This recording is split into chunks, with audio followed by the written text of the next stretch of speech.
Assalamualaikum warahmatullahi wabarakatuh. Perkenalkan, kami dari kelompok 2 akan mempresentasikan tentang pengukuran kinerja operasional, biaya standar dan anggaran fleksibel. Perkenalkan, nama saya Ahmad Misbahul Mubarok, kemudian ada Muhammad Saif Mufidi, kemudian ada Yoga Pratama Putra, kemudian ada Dika Adam Samudra dan Nurul Karoma. Biaya standar.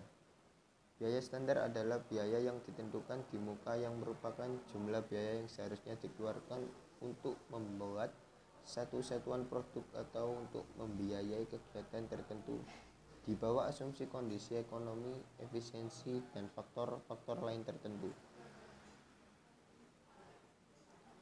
Manfaat dan kelemahan biaya standar. Manfaatnya yaitu sistem biaya standar memberikan pedoman kepada manajemen berapa biaya yang seharusnya untuk melaksanakan kegiatan tertentu, sehingga memungkinkan mereka melakukan pengurangan biaya dengan cara perbaikan metode produksi, pemilihan tenaga kerja, dan kegiatan yang lain. Kelemahannya yaitu tingkat keketatan atau kelonggaran standar tidak dapat dihitung dengan tepat. Meskipun telah ditetapkan dengan jelas jenis standar apa yang dibutuhkan oleh perusahaan, tetapi tidak ada jaminan bahwa standar telah ditetapkan dalam perusahaan secara keseluruhan dengan keketatan atau kelonggaran yang relatif sama. Kegunaan biaya standar. Menurut Abdul Halim pada 1995 ada beberapa kegunaan biaya standar.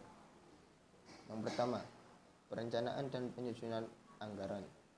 Yang kedua, pengambilan keputusan tentang harga jual produk, strategi pengembangan produk, dan lain sebagainya. Yang ketiga, pengendalian biaya. Yang keempat, menilai hasil pelaksanaan. Yang kelima, meningkatkan kesadaran akan pentingnya penghematan biaya. Yang keenam, menerapkan manajemen by objektif atau MBO. Yang ketujuh, membedakan biaya yang telah dikeluarkan ke produksi selesai, persediaan produk dalam proses, dan lain sebagainya. Kedelapan, menekankan biaya administrasi. Dan yang kesembilan, menyajikan laporan biaya dengan cepat. Jenis biaya standar. 1.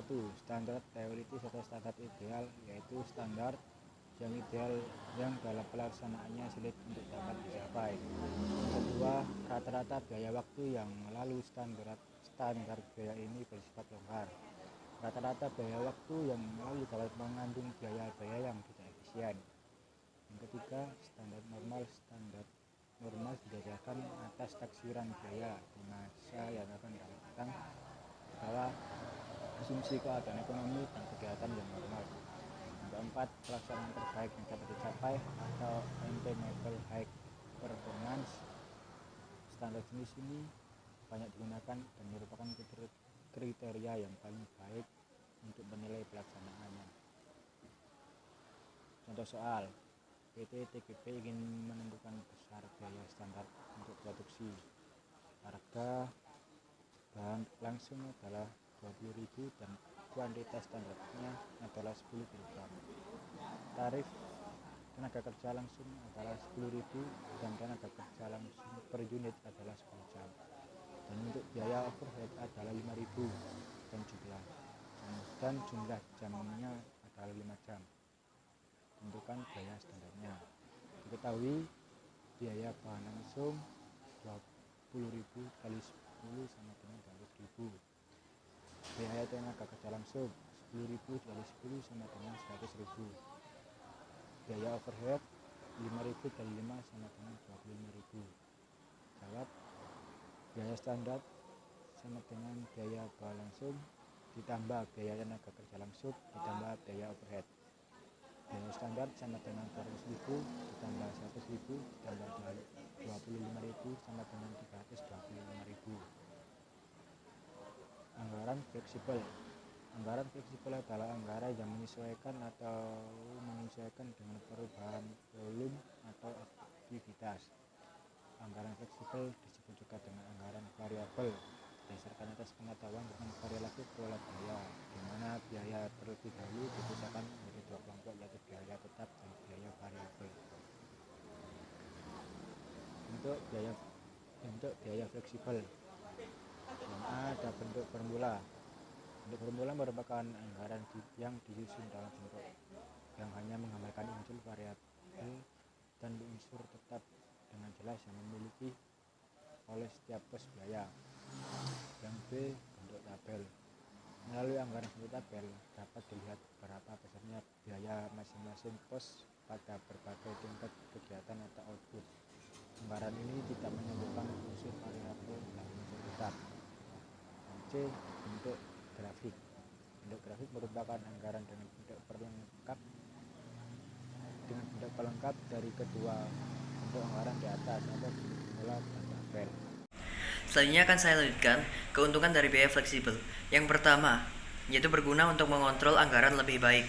Yang kedua, memberikan rincian aktivitas utama dengan jelas. Yang ketiga, sumber daya lebih dimanfaatkan secara efektif dan efisien. Yang keempat, mengurangi atau menghilangkan pemborosan uang. Yang kelima, mengurangi beban kerja dan mampu mencapai tujuan yang diinginkan. Dan yang keenam, menciptakan sinergi dalam suatu perusahaan. Untuk kekurangan dari biaya fleksibel sendiri adalah, yang pertama, ada cenderung lebih cocok untuk digunakan hanya pada perusahaan besar. Yang kedua, asumsi yang digunakan belum tentu akurat. Yang ketiga, memerlukan lebih banyak sumber daya manusia dalam pelaksanaannya. Yang keempat, butuh lebih banyak biaya dan waktu dalam pengerjaannya dibandingkan dengan anggaran tradisional. Yang kelima, termasuk ke dalam anggaran yang kompleks dan dibutuhkan pemahaman yang lebih dalam. Cara penyusunan anggaran fleksibel sendiri adalah, yang pertama, menentukan rentangan yang relevan atau relevant range. Adapun yang dapat diharapkan pada range ini yaitu aktivitas akan fluktuasi selama periode yang akan datang. Yang kedua, menganalisa biaya pada rentangan yang relevan dengan menentukan jenis biaya, yaitu biaya tetap, biaya variabel, dan biaya campuran. Yang ketiga, memisahkan biaya berdasarkan jenisnya serta menentukan rumus biaya variabel dan biaya campuran. Dan yang terakhir, setelah itu dengan menggunakan rumus biaya variabel, maka anggaran fleksibel disusun berdasarkan pada biaya yang dikeluarkan di berbagai tingkat aktivitas sepanjang relevant range. Penyimpangan pada anggaran fleksibel.